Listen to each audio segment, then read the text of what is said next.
Denver Broncos wide receiver Marvin Mims exited practice on Wednesday with an apparent groin injury. How concerning is it ahead of the season opener next week against the Tennessee Titans? We'll debate and discuss here on today's episode, Locked on Broncos.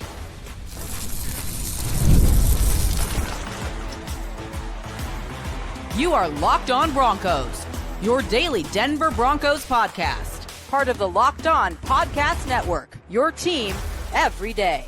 Marvin Mims exited Wednesday's practice with an apparent groin injury, but Broncos head coach Sean Payton isn't overly concerned about that as the team is getting ready for kickoff against the Tennessee Titans in just about a week and a half. Welcome into another episode of Locked on Broncos, your daily Denver Broncos podcast, part of the Locked on Podcast Network, your team every day. What we're going to go through here on today's show, we're going to talk about Marvin Mims, the apparent groin injury there, but we're really going to take a deeper look here at the Broncos practice squad, particularly at wide receiver, some of the offensive additions, as well as the Broncos deciding to bring back Sam Ehlinger, who had offers to be on the 53-man roster of several other teams, but he wanted to stay in the Mile High City. We'll look at that. And also Lavelle Bailey in the defensive side of the ball, several players who can continue to develop for Sean Payton here on this roster. We'll get all that here on today's episode of the show. I'm Cody Roark, Broncos reporter for Mile High Sports, joined as always by Sayre Bedinger, site expert over there at predominantlyorange.com. Today's episode show is brought to you by our friends over there at PrizePicks. Download the PrizePicks app today and use code LOCKEDONNFL to get $50 in lineups after you play your first $5 lineup. Thank you so much to all of our everydayers out there in Broncos Country. Thanks for making us your first listen, however you choose to do so. Sayre, obviously when the notification went out that Marvin Mims left practice for the Broncos on Wednesday, just a week and a half before regular season anticipation against the Tennessee Titans begins, definitely some eyebrows were raised a little bit. Everyone goes into a panic, but Broncos head coach Sean Payton says it's nothing that they're overly concerned with. Yeah, that wording of that still concerns me a little bit, Cody, because not being overly concerned means that you are at least a little concerned, right? I mean, I don't know. That's how I read that. But I mean, any groin injury to a player whose job is to be fast, I worry about that. I just, whether it's it doesn't matter what sport it is, your job is to go out there and be fast. And that's what Marvin Mims is best at. And so if you're dealing with groin, hamstring, high ankle, anybody who has to make quick, sharp movements or accelerate all the time, like that worries me. I'm just going to say it. And I know we don't want to be pressing the panic button or anything right now. If the team's not overly concerned, hey, then maybe we shouldn't be overly concerned either. But it was enough to, I think, get an Adam Schefter post. So I don't know. I don't like it. I don't. And I don't think the listeners will like it either. It's very concerning considering the team, obviously just assembled its 53-man roster. They traded Devon Vele away. They've been planning on all these guys being healthy at least the start of the regular season here. So for Mims to be dealing with anything, it not only raises concerns for the offense, but also who the heck will return punts?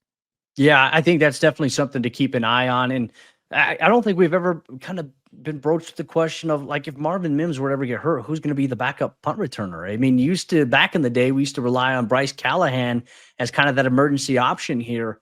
Maybe Riley Moss for the Broncos could be an emergency option in terms of that. Reliable, I feel like, in terms of fielding it.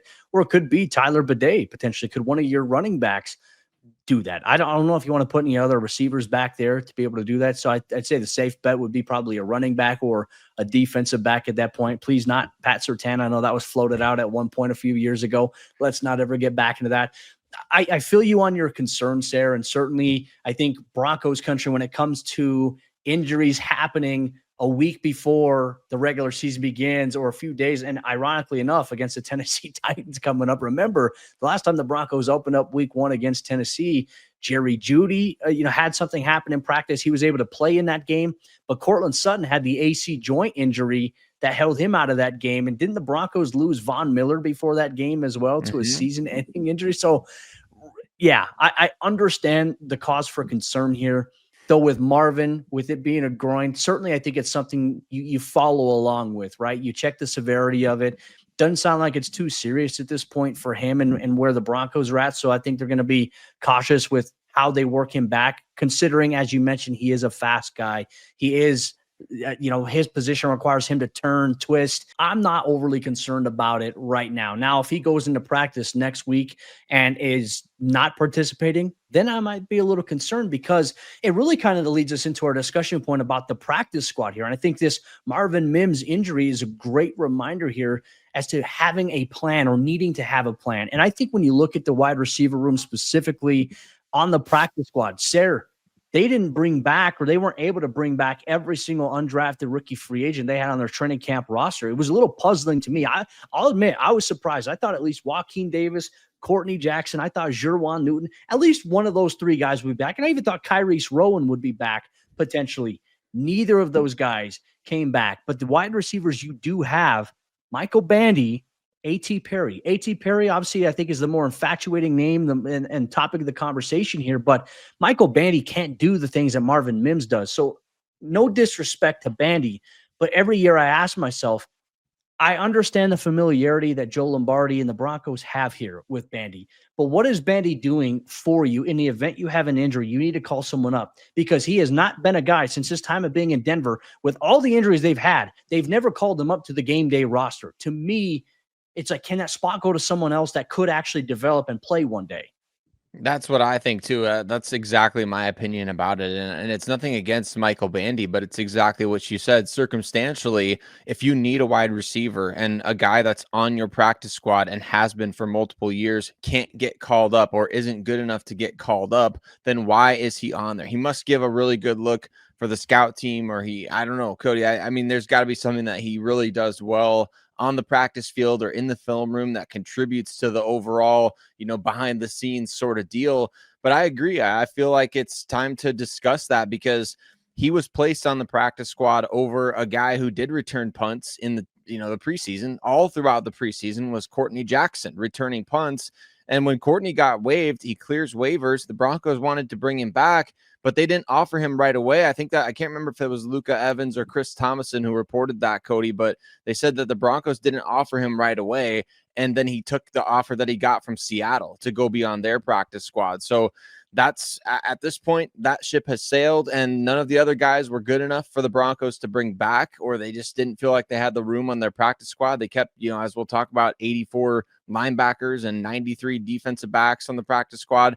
But that's the thing with this, is that you kept 5 receivers on the 53. We all thought it was going to be 6. You got a great trade for Devon Vele, totally fine, but you have to supplement that on your practice squad. And unfortunately, you've got the Yeti or the, the whatever it is, the mythical creature that wanders around in the forest, A.T. Perry, and Michael Bandy, who has never been, he's never been called up. Like you said, I think that's the best way to put it. We can bag on Bandy all we want here. That doesn't do any good. The reality is they've needed receivers in recent years, and he's never been called up. And there's got to be a reason for that. And so why does he continue to get that job? I'm a little frustrated, Cody, because of the timing of this. Like you said, it's could not be worse timing. You just assembled your roster. You just assembled the practice squad. Now your all-pro return man goes down into practice. You're not overly concerned about it. Okay, well, if he's playing week 1, then you can say, hey, you know what? Next time, chill out, man. But you know what? It's right before week 1, and you know what? We're about to hit the ground running. So I don't like it at all. Well, the milk hasn't expired yet, right? So, we're cautiously awaiting that opening kickoff day next week. Obviously, the Broncos will practice here on Thursday. So the question is, do we see Marvin back out? Maybe that'll alleviate our concerns a little bit, but that's obviously here to be determined here. We still have to get to practice this morning here in Dove Valley for that to be the case here, but something that we're monitoring. But for Sean Payton, I feel like to address it, like he didn't meet with the media on Wednesday, for him to address it to our good friend Leggy kind of off to the side and as kind of like a pool report, kind of signals that, it's not too bad. And Sean has been pretty open about it. If it's something they're concerned about, he's kind of indicated like, we'll see. But I'm with you on this. I think there's a reason to be concerned here. I am not overly worried about it right now, Sayre. Once again, I think once we get to practice, we'll get some more clarity. Once I get there, I'll shoot you a text update as well to say, hey, Mims on or off the field. We'll see where things are at here. But Broncos Country, please let us know your thoughts on the Broncos wide receiver room, obviously this injury to Marvin Mims, and what the practice squad looks like for you. Are you disappointed in the overall wide receiver depth on the practice squad? Let us know your thoughts here on today's episode of the show here. But Broncos Country, the offensive side of the ball, got a lot of love from Sean Payton, and the practice squad is a great indication of that, including the return of Sammy, as he decided to opt out of not joining two other teams' 53-man rosters to stay with the Denver Broncos. Why is that? What's going on in Denver? We'll discuss that on today's episode of the show.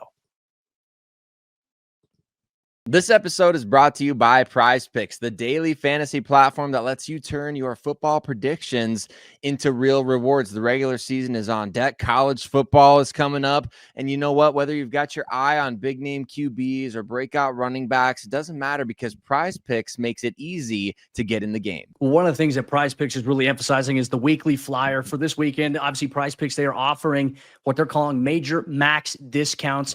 You can take a look at the NFL level next week with Thursday Night Football with Dak Prescott and the Cowboys taking on the Philadelphia Eagles. They are giving Dak Prescott the max discount, more than 0.5 passing yards. PrizePicks puts their members first, so all withdrawals are fast, safe, and secure. Download the PrizePicks app today and use code LOCKEDON NFL to get $50 in lineups after you play your first $5 lineup. That's code LOCKEDON NFL to get $50 in lineups after your first $5 play. PrizePicks, run your game.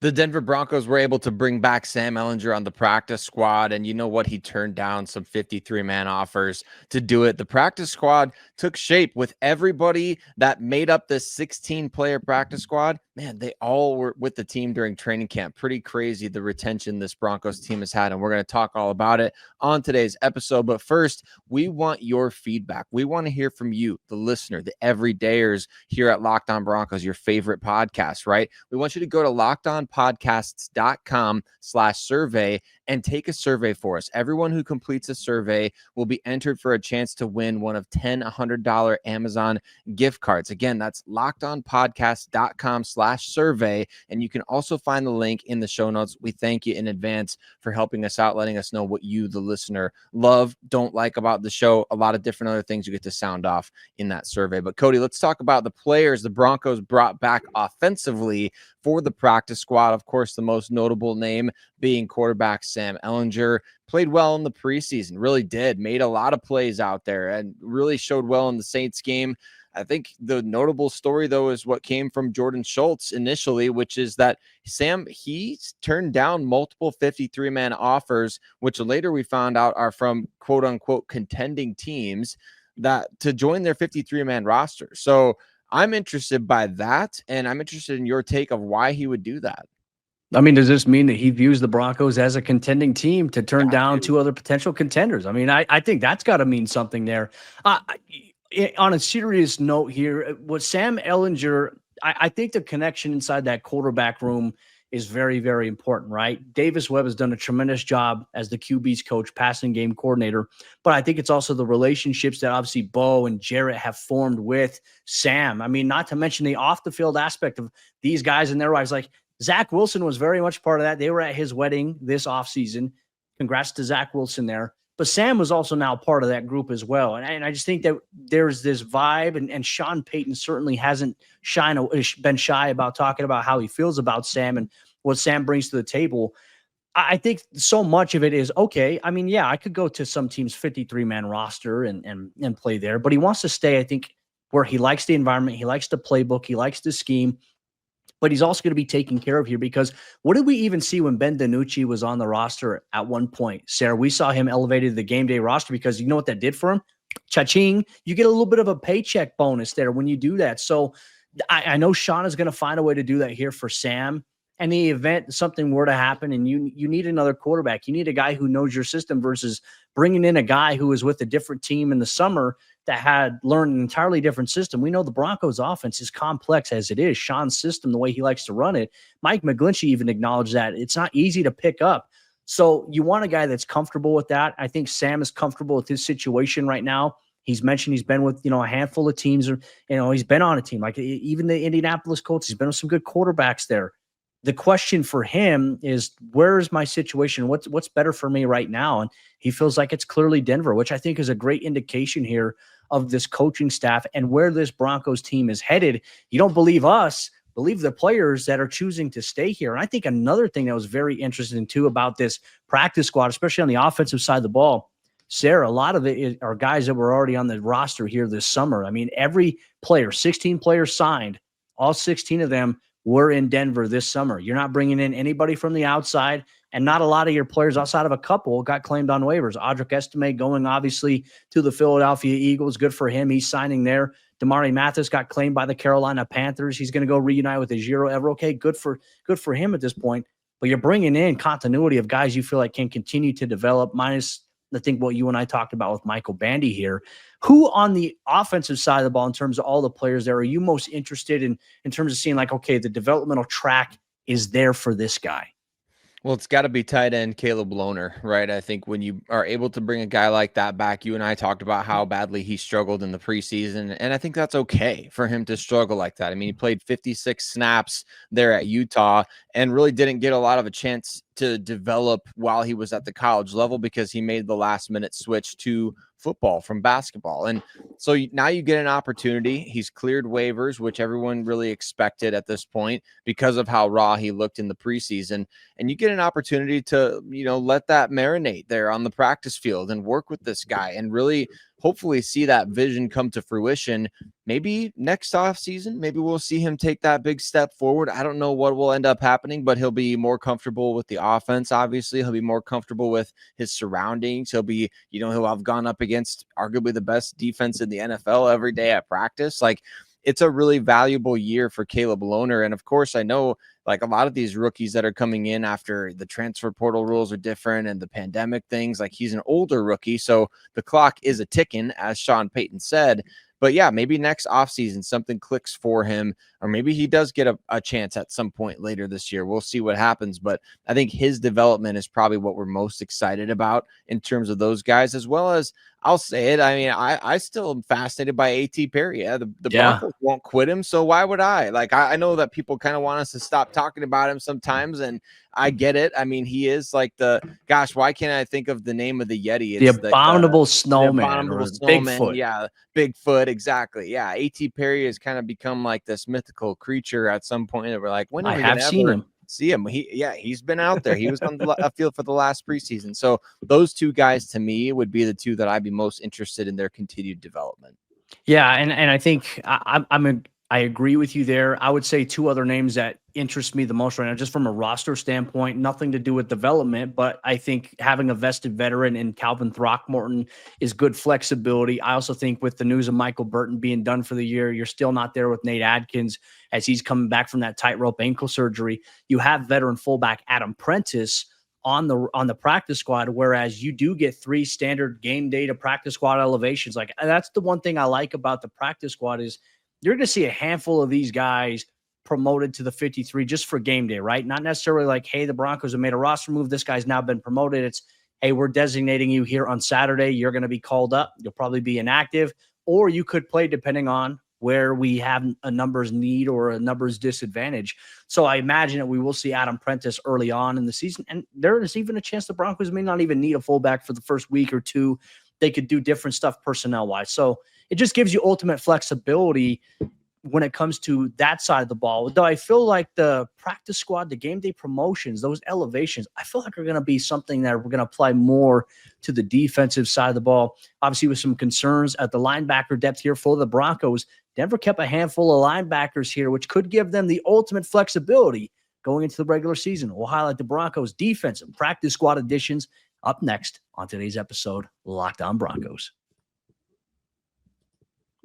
Today's show is also brought to you by Rugiet. Guys, you've probably heard of Viagra or Cialis, but maybe you've even tried them. If you're looking for something beyond the usual pill, though, it's time to meet Rugiet Ready. Rugiet Ready is a next-gen prescription treatment designed to amplify arousal in the brain and boost blood flow. Unlike the usual pills that can take hours, Rugiet's 3-in-1 formula dissolves under your tongue and kicks in fast, on average in 15 minutes. And effects can last up to 36 hours, so you can stay confident and in control when the moment is right. Head to Rugiet.com/LockedOnNFL and use code LockedOnNFL to get 15% off today. That's RUGIET.com/LockedOnNFL and use promo code LockedOnNFL for 15% off. Individual results may vary with prescription treatment. Compounded drugs are permitted to be prescribed under federal law, but are not FDA approved and do not undergo FDA safety, effectiveness, or manufacturing review. Please visit the Rugiet website for full safety information. Today's show is brought to you by FanDuel. The NFL season is almost here, and FanDuel is making sure that you're ready for kickoff with a can't-miss offer. Right now, new customers can bet just $5, and if your bet wins, you'll get $300 in bonus bets to use across the app. FanDuel makes the NFL season more exciting because every Sunday you can wake up, you can look at the slate of games, you can follow what's going on around the league, who's playing, who's not, but more importantly, you can also create a parlay. I'm a parlay lover. The morning games, I'll go through and I'll select the morning games all on the money line. And then for the primetime games, I always like to get into player props and put together a parlay from a player prop standpoint there. And you can do that all inside of the FanDuel Sportsbook app. So are you ready to play? Download the FanDuel app now by visiting FanDuel.com to get started. That's FanDuel.com to place your first $5 bet. The Denver Broncos made some tough decisions over the week, formulating their 53-man roster, but it's even tougher to try to figure out the numbers game for that. But luckily, there's retention and there's familiarity all across the practice squad as Denver formulated their 16-man practice squad following cut-down date. And the Broncos defense has a lot of flexibility and some good experience across the board. Thank you once again, Broncos Country, for making us your first listen, however you choose to do so here. Sayre, let's go over some of the defensive names here. I think when the 53-man roster got set, and obviously an undrafted guy in Karene Reed made the team, we factored in the injury history of Dre Greenlaw, Alex Singleton, where he's at this juncture of his career. And we said, wow, they made the bold decision to go with 4 on the active instead of 5. Well, it turns out Sean Payton, George Payton, they had a plan all along, and it worked out because the Broncos, they brought back quite a few linebackers to their practice squad where they have that flexibility to elevate them 3 times and eventually potentially putting them on the 53 at some point down the line if needed. There's a lot of flexibility here for this team. A lot of flexibility. Jordan Turner is back. Garrett Wallow, the veteran, is back. And Lavelle Bailey, shockingly, Cody, probably the biggest stunner amongst the final cuts for the Broncos. I think everybody had him on their 53-man roster projection, and that's largely due to the fact that he was running with the starting defense while Alex Singleton and Dre Greenlaw were nursing injuries throughout the course of training camp. So to see him get cut was a bit of a shocker, but I don't think also that anyone was overly surprised that he made it through waivers at the same time, because he's kind of one of those guys that he's like a Broncos guy, like the Broncos. And I guess to a degree, right? Darren Muji in New York, and you've got friends in high places elsewhere. So to a degree, it's a little surprising, but man, to have him back on the practice squad, I think we will see him shuffled up rather soon. And that's a huge advantage for the Broncos because we talked about their depth. We talked about the fact that, man, they had 2 guys claimed off of waivers. They traded Devon Vele. You lost a couple of guys to other teams' practice squads. So the depth of this team was not just something we were talking about. It's real. Other teams saw it on tape, but to get Lavelle Bailey back out of all of them, I mean, I don't know. I think that's a huge win for this team. Yeah, it is. And look, I think it's so much of that risk reward factor. For Denver, obviously last year, Sean Payton told the story earlier this week where they were really on the phone with Lavelle Bailey for hours trying to negotiate, trying to get him to Denver because there was 5 or 6 other teams that were interested in him. Well, he makes the 53 initially last year, but then really the day after he made the 53, the Broncos waived him. He had to go through waivers so they could make another move. And we were sitting here like, wait, what was the reason for this? Why did the Broncos do this? He made it back onto the practice squad there. So I think from their standpoint operating, they thought that, okay, hey, Lavelle is a guy that we feel like can get through waivers. We'll bring him back. It's not an indictment on him. I think it was more of a sign that probably those other teams that were negotiating with Karene Reed, who had a really good training camp, had a good preseason campaign, they were worried a little bit that maybe he was going to get claimed by another team. And so they didn't run that risk, kind of how they didn't run that risk last year with Lavelle Bailey. So I think that had more to do with it than anything. And certainly we're going to see that flexibility here. I also found it, the couple of guys they brought back at the cornerback spot developmentally, Jaden Robinson, who you and I pinpointed as someone we liked, Quentin Newsome is a guy that they also brought back who was on the practice squad last year. I found it, though, the interesting one was Delarian Turner-Yell, the veteran, returning on the practice squad after being waived. I like this for Denver. I like this for Turner-Yell, who's done so much work behind the scenes to try to come back from that brutal ACL injury he had. I think having him on the practice squad will be a little bit of a benefit here to the Broncos because it's going to be he and Keidron Smith. I think they'll give that offense some good looks on scout team. Absolutely. And they'll give your special teams depth that you can call upon whenever it's needed, because those two guys were constantly in frame when the Broncos were doing, kickoff coverage, punt coverage during the preseason, right? So we've seen those guys and what they can do on special teams, and they are effective in that way. And I think being on the practice squad, being brought back, it's a sign that Darren Rizzi also likes what they bring to the table in that regard, because you kind of look at a number of roster moves through the lens of, okay, you brought in a big time assistant coach like Darren Rizzi. These guys that they're keeping, obviously he's in favor of that, and he's not the final sign off on the roster by any means, but I think they do ask for his input certainly when it comes to guys like that. I was a little surprised, Cody, that they didn't leave a spot open, and I guess there's still time for that to happen, but I think the team is bullish on Jeremy Crawshaw. They did not add a punter, which was, you and I had kind of a little theory going about, okay, add a punter to the practice squad, hedge your bets a little bit. The Broncos are going to go with the unhinged approach. They're just saying, you know what, let's let the rookie sink or swim.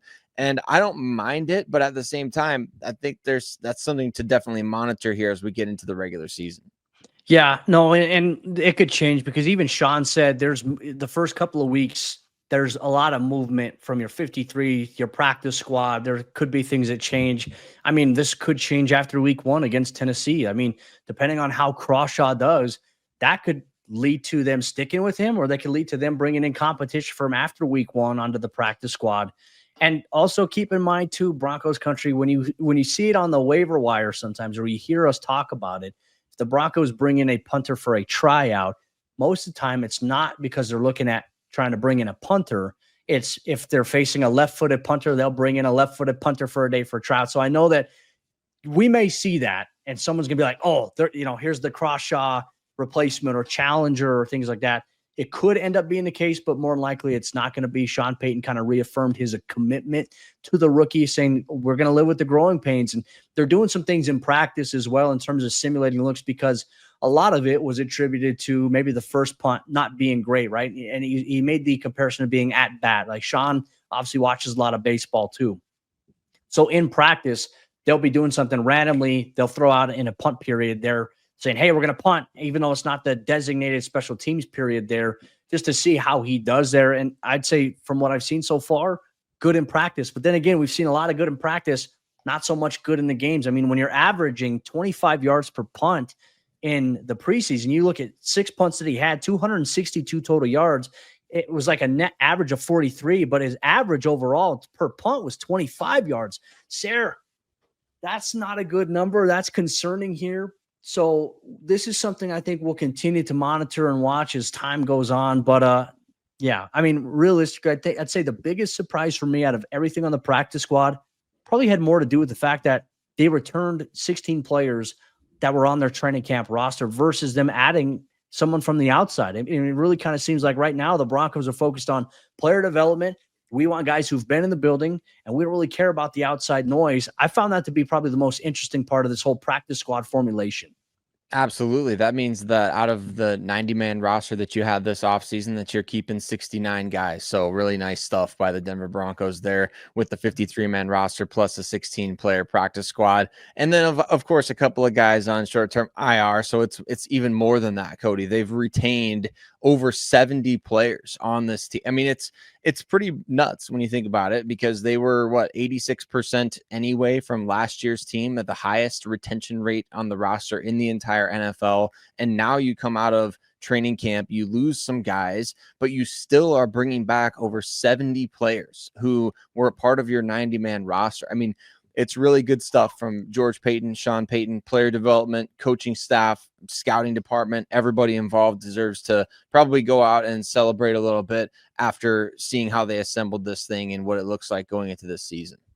100% agree with you, my friend. And Broncos Country, we appreciate you so much. That'll wrap up today's episode of the show. Thanks to all the everydayers out there. If you're a brand new watcher or listener, and you love the show, become an everydayer. Hit that subscribe or that follow button so you never miss out on what's going on with your favorite team. Tomorrow's episode, we'll have you covered. We'll give you an update on Marvin Mims if one is readily available. And we'll start looking ahead at this roster and also looking ahead to the Tennessee Titans. You'll get all that on tomorrow's episode of the show.